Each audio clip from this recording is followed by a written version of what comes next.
भाजपा में शहर सीट के लिए दावेदारों के बीच फर्जी ऑनलाइन सर्वे का मामला असम राजभवन तक जा पहुंचा है। सूत्रों का दावा है कि राज्यपाल गुलाब चंद कटारिया ने अपने पीछे उदयपुर भाजपा में चल रही उठापटक पर चिंता जताई है। यही नहीं, ऑनलाइन वोटिंग लिस्ट में शामिल दावेदारों को कटारिया के फोन कॉल भी पहुंचे हैं और इनमें से कुछ ने उनकी मोबाइल रिकॉर्डिंग संभाल कर भी रख ली है। दूसरी ओर वोटिंग मामले में तीसरे दिन नया मुद्दा सामने आ गया। दरअसल राज्यपाल कटारिया ने असम जाते समय डबोक एयरपोर्ट पर प्रमोद सामर और शहर जिलाध्यक्ष रविंद्र श्रीमाली को संगठन को एकजुट रखने का जुबानी जिम्मा सौंपा था। तब से पार्टी में कलह बढ़ता ही जा रहा है। खुद शहर जिलाध्यक्ष से लेकर बाकी के धुरंधर विधायक की दौड़ में अभी से तैयारी में जुटे हैं। चर्चा यह भी है कि सामर और जिलाध्यक्ष श्रीमाली के बीच दोस्ती थोड़ी गहरी हो गई है। यह समझौता भी हो गया है कि पार्टी अगर ब्राह्मण उम्मीदवार तलाशती है तो सामर का समर्थन श्रीमाली का होगा, जबकि जैन प्रत्याशी तलाशने की अगर बारी आई तो श्रीमाली का सपोर्ट सामर को होगा। इस समझौते की दावेदारी के लिए उप महापौर पारस सिंघवी का रास्ता काटने की रणनीति से जोड़ा जा रहा है।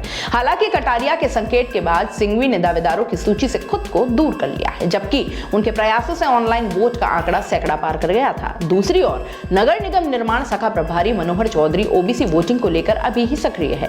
के गुप्ता, डॉक्टर जिनेंद्र शास्त्री, डॉक्टर अलका मुंदड़ा, चंद्र सिंह कोठारी के नाम भी चर्चाओं में लगातार बने हुए हैं।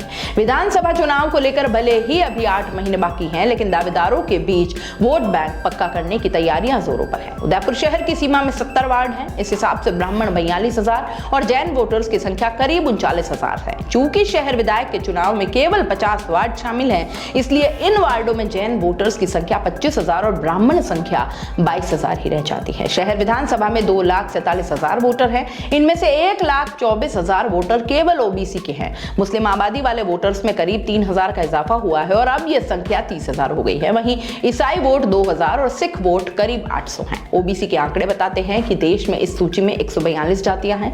राजस्थान में यह संख्या 42 और उदयपुर में 21 है। शहर सीमा में ब्राह्मणों की घनी आबादी वाले इलाकों में चांदपोल, फूटा दरवाजा, बोहरा गणेश जी, गणेश नगर, आयड़ और हिरण मंगरी शामिल है। कृषि मंडी, मालदा स्ट्रीट, केशव नगर, आदर्श नगर, हिरण मंगरी सेक्टर 3 और 4 जैसे इलाके जैन आबादी वाले हैं।